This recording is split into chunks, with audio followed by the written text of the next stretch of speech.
किसी की विपत्ति की ताकत नहीं कि हमारी संपत्ति और सुख पर आंच पहुंचा सके, पर यह तभी जब आपका अखंड स्मरण चल रहा है।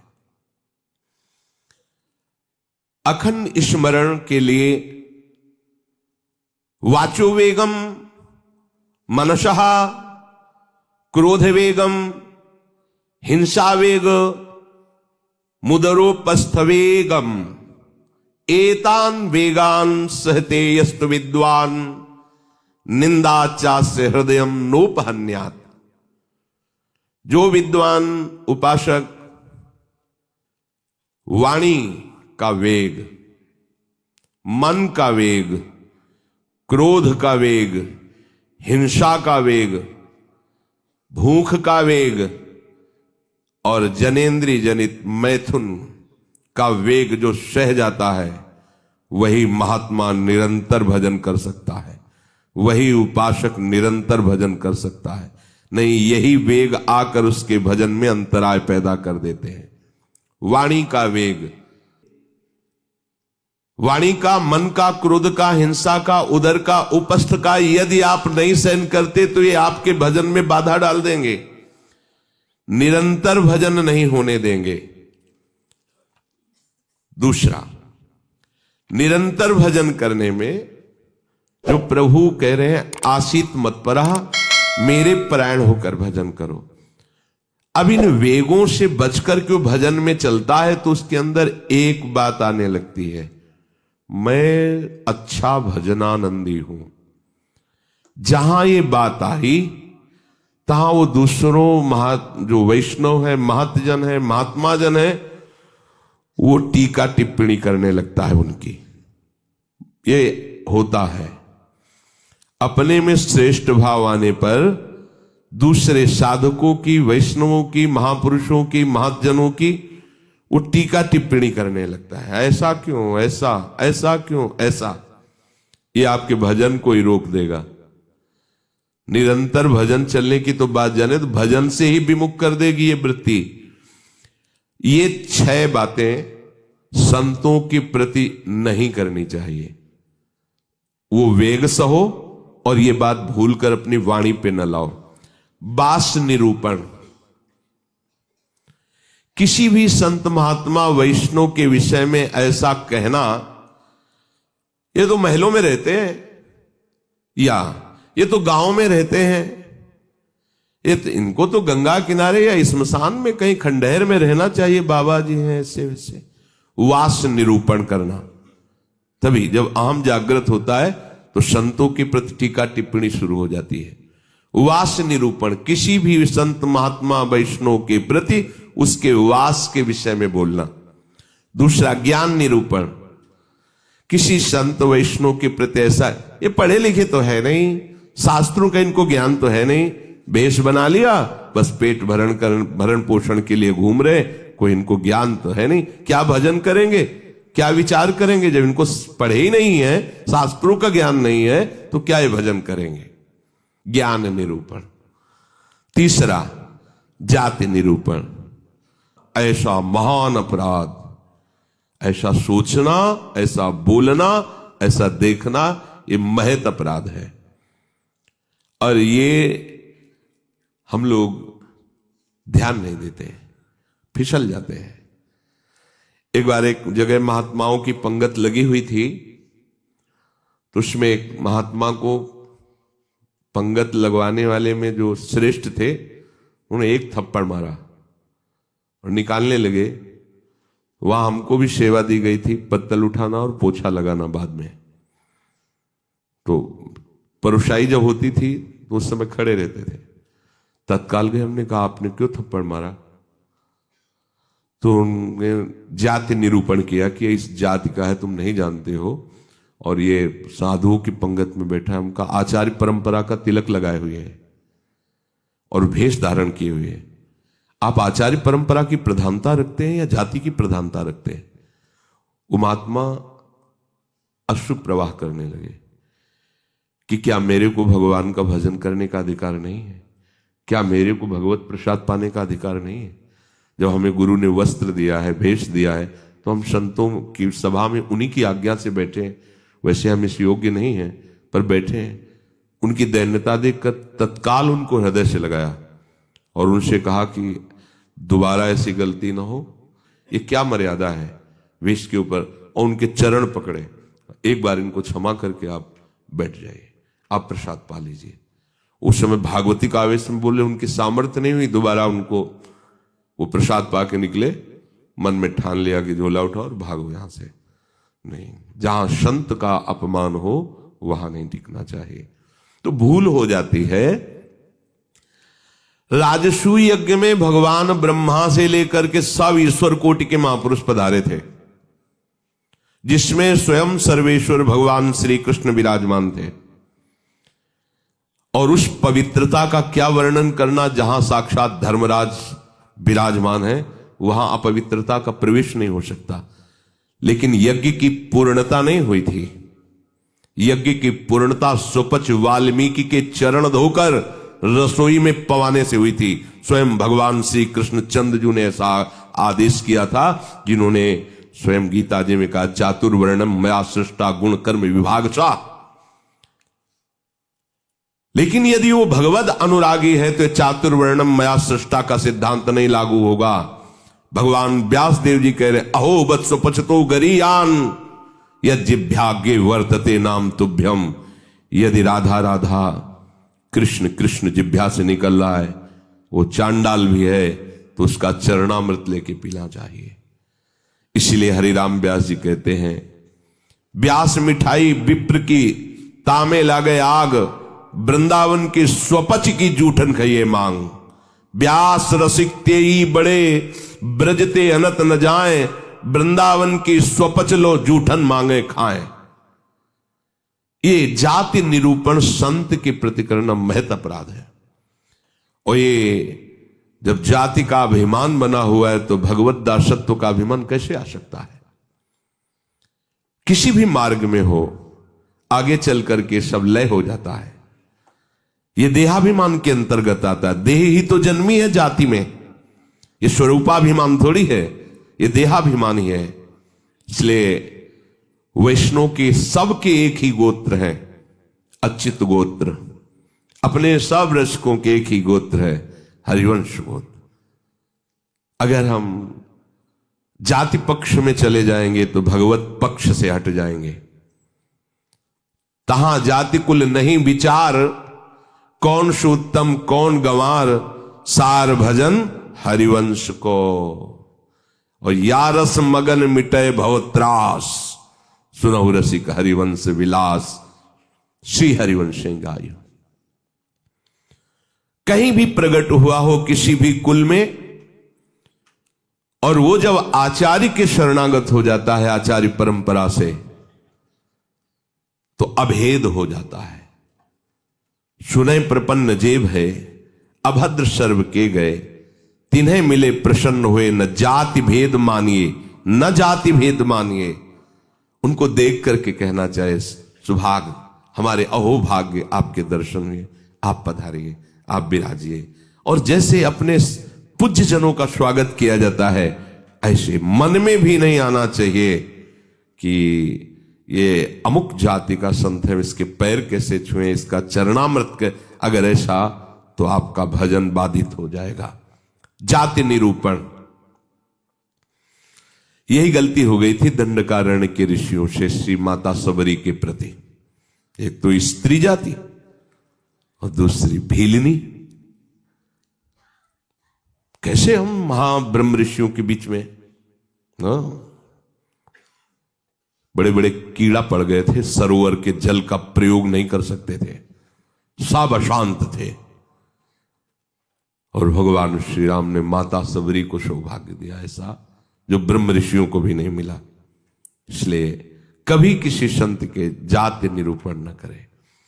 ये बिल्कुल देखो, हम सब प्रभु के अंश हैं।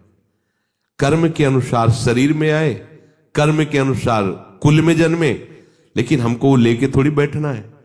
हमको तो अपने प्रीतम के पास जाना है। हम ये कुल कर्म को लेके, जाति धर्म को लेकर के, शरीर को लेकर बैठे रहेंगे तो अगले जन्म निश्चित हो जाएगा।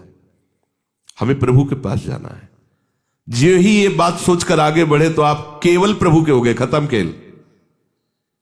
बस सृष्टि चक्र के खेल के लिए है चातुर्वर्णम। भगवत मार्ग में जे ही आरूढ़ हुए तो वो शरीर राग हटा, भगवत अंश हो। जितने ब्रह्मा जी पवित्र हैं उतने तुम्हारा स्वरूप पवित्र है। जो भगवान शंकर का स्वरूप है वही तुम्हारा स्वरूप है। स्वरूप में अंतर नहीं है, अंतर है देह में। स्वरूप तो सबका एक ही है, भगवत स्वरूप है, सब आत्म स्वरूप है। चौथा, वृत्ति निरूपण। किसी महात्मा को देख के कहना है ना हाथ में माला है, हमें खास तो भजनानंदी तो लगते नहीं, पड़े रहते हैं, इधर खाते उधर खाते, भंडारा खाते डोलते हैं। बिल्कुल नहीं। तुम क्या जानो, क्या जानो कौन सी क्या वृत्ति है। एक भजन की ऐसी भी वृत्ति होती है जिसमें माला विक्षेप होता है। भजन में सहायक माला होता है, और एक भजन की ऐसी वृत्ति होती है जिसमें माला विक्षेप होता है। अगर कभी उत्साहपूर्वक ले भी लिया जाए तो 10-5 मिनट से ज्यादा नहीं चलेगा और रख जाएगा। स्वाभाविक छाया हुआ है। अब वहां मन का चलाए तो विक्षेप पड़ रहा है, गिनती करे तो विक्षेप पड़ रहा है, चल रहा है। अब आप क्या जाने, आप माला देख के तो जान जाते हैं कि जप हो रहा है, लेकिन बैठे हैं, टहल रहे हैं, तो आपको लगा खाली टहल रहे हैं। नहीं, ऐसा नहीं। संतों को जानना बड़ा कठिन होता है। एक बार गुरु जी की सेवा में सुकुमारी शरण थे, जे ही लाडली कुंज में प्रवेश हुए तो महाराज जी ने कहा दुर्गंध आ रही। ऐसे देखा और कहा वैष्णव अपराध करके आ रहे हो क्या? तो महाराज जी हम साबुन लगा के नहीं नहाते तो शायद शरीर से दुर्गंध। बोले वो दुर्गंध नहीं, ये वैष्णव अपराध की दुर्गंध है। गुरुदेव ने कहा महाराज जी सावधान रहते हैं, कोई वैष्णव अपराध तो नहीं, हमें महसूस हो रही है। आप पहले वहीं खड़े रहिए, बताइए क्या वैष्णव अपराध किया है। भजन का क्या प्रभाव होता है, बहुत सूक्ष्म है, बहुत सूक्ष्म। महापुरुषों के हृदय से ही पता चलता है ना। प्रारंभ में था तो पंडित बाबा की वाणी पढ़ी तो तन्मयता एकदम पंडित बाबा में हुई। तो दूसरे दिन सेवा में गए तो उन्होंने कहा कि हमारे चिंतन में कृष्ण बलराम आए, तुम्हारे सिवा और किसी का यहां आना नहीं है। तुम कहा महाराज जी पंडित बाबा का चरित्र पढ़ रहे तो एकदम उसमें तन्मयता एकदम। बोले हाँ तभी आया चिंतन। तो कितना सूक्ष्म, मतलब ये सबके समझ में की बात। परिक्रमा दे रहे थे जगन्नाथ बाबा की कुटिया, दोपहर में देखा महाराज जी गायब।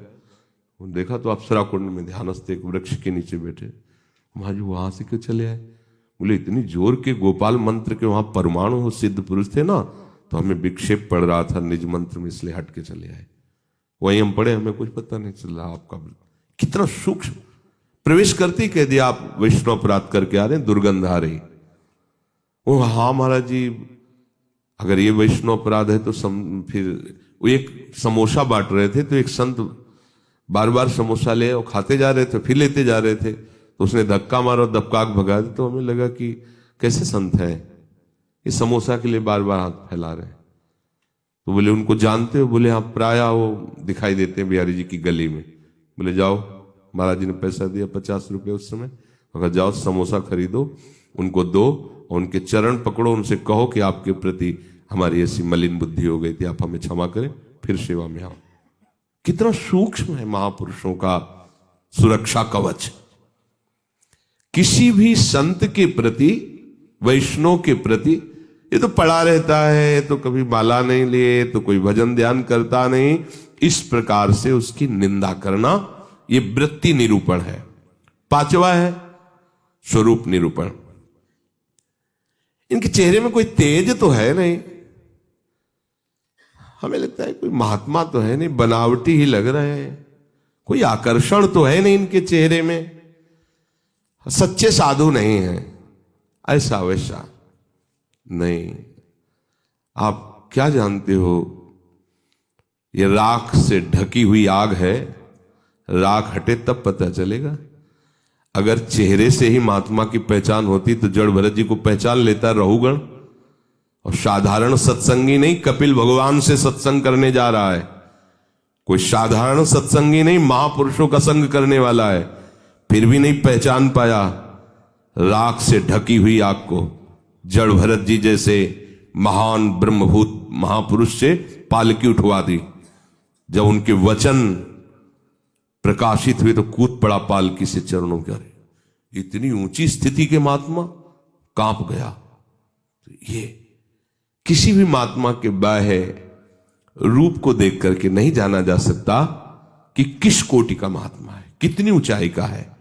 इसलिए इनमें तेज नहीं है, इनका चेहरा कोई आकर्षणकारी नहीं है, ऐसे कोई साधारण लगते हैं, कोई सच्चे साधु तो है नहीं, ऐसा नहीं करना चाहिए। छठवां, धातु निरूपण। भक्त या भगवत विग्रह की, अच्छा ये पत्थर के ठाकुर जी हैं, सप्तम धातु के हैं, ये काहे से बने हुए ठाकुर जी? अगर वो मंदिर में विराजमान तो साक्षात प्रभु विराजमान, कुटिया में विराजमान तो साक्षात प्रभु विराजमान। श्री विग्रह में पाषाण, लोहा, तांबा या काष्ठ की भावना ले आना यह आपके निरंतर भजन में बाधा पहुंचा देगी। उन वेगों को सहना और इस अपराध से बचना। जो गुरु ने नाम दिया है, मंत्र दिया है, आराध्य देव का रूप दिया है, उसके सिवा सब माया है, वो अपने को चिंतन नहीं करना, केवल उतना ही चिंतन। ये बहुत कठिन बात है। प्रायः मनमानी भजन करने में ज्यादा अच्छा लगता है, और गुरु मंत्र और गुरु श्री मुख से जो दिया गया उपासना नाम है, पद्धति है, उसमें मन मरता है, इसलिए उसमें मन नहीं लगना चाहता। हम ये देखते हैं, प्रायः कई उपासकों से सुना है उनके हृदय की बात, जो गुरु प्रदत्त है उसमें नहीं लगेगा और मन माने लग जाएगा। मन ने स्वीकार कर लिया चितम केशवम राम नारायण, ये रटे हम उन्हीं गुरु से पूछ रहे हैं जिन्होंने मंत्र दिया है, नाम दिया, ये हम रटे, तो ये बुरी बात तो है नहीं। भगवान के नाम जपिए, पर बात नहीं बनेगी। जहां बात बननी है वहां मंत्र मूलम गुरु वाक्यम, जो गुरुदेव ने शब्द दिया है, नाम दिया है, मंत्र दिया है, बस होए अनन्य एक व्रत गाए, वही।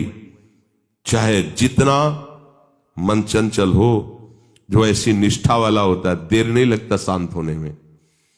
पर जिनका है कि छलांग लगाना अच्छा लगता है, थोड़ी देर ये जपा, थोड़ी देर वो जपा, थोड़ी देर वो जपा। अरे भगवान का तो भजन करना है।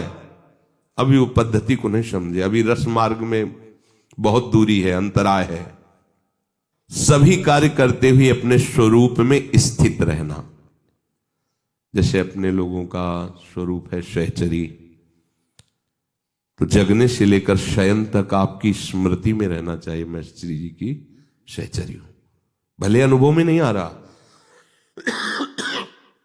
आपको सहचरी बप्पू का अनुभव नहीं हो रहा, पर हम हैं, मान लेना है। जैसे अपने को अनुभव नहीं था हम किस कुल में जन्मे हैं, पर माता पिता किसी ने तो सिखाया होगा कि तुम पंडित हो, ब्राह्मण हो, बैठ गया ना दिमाग में। इन्होंने लिखा है क्या ब्राह्मण कहीं, और बैठ गया पंडित घर के जन्म है हमारा। ऐसे ही गुरु ने तुम्हें नया जन्म दिया है। न स्त्री हो, न पुरुष हो, न ब्राह्मण हो, न क्षत्रिय हो, न वैश्य हो, न शूद्र हो, न गृहस्थ हो, न विरक्त हो, क्या हो? श्री जी की प्रिय सखी हो तुम। स्वीकार करो। जैसे माँ ने सिखाया था कि ये तुम्हारे पिता हैं और पिता ब्राह्मण कुल के, तो तुम भी ब्राह्मण कुल के हुए। समझ गए? तुम पंडित की संतान हो तो पंडित ही हुए। ऐसे ही तुम हमारे प्रिया प्रीतम के अंश हो। गुरुदेव ने समझाया, तुम प्रिया प्रीतम की प्रिय सखी हो। बस ये दिमाग में तुम लाओ पहले, इसी से स्वरूप जागृत होगा। जो उपासना पद्धति मिली पहले दिमाग में ले आओ। न स्त्री हो, न पुरुष हो, न गृहस्थ हो, न विरक्त हो, न ब्राह्मण हो, न क्षत्रिय हो, न वैश्य हो, न शूद्र हो। तुम क्या हो? तुम प्रियालाल के निज जन हो। तुम प्रियालाल की सहचरी हो, प्रियालाल की प्रिय सखी हो। ये सुबह से शयन तक आपके दिमाग में आ जाए। जैसे हम रटते नहीं हैं, पर कभी भी पूछ लिया जाए तो हम अपनी बात बता देंगे। ये शरीर कहां जन्मा है, क्या है, कभी याद नहीं करना है, लेकिन वो है ना। ऐसे सहचरी बप्पू का है। हमने दर्शन नहीं किए सहचरी स्वरूप के, पर हमारे गुरुदेव कह रहे हैं कि आप सहचरी बप्पू हो, आपका स्वरूप सहचरी है, तो हम पहले स्वीकार करते हैं। उठते बैठते चलते फिरते आपके दिमाग में बात बैठ जाए कि मैं श्री जी की प्रिय सखी हूं। युगल सरकार हमारे प्रीतम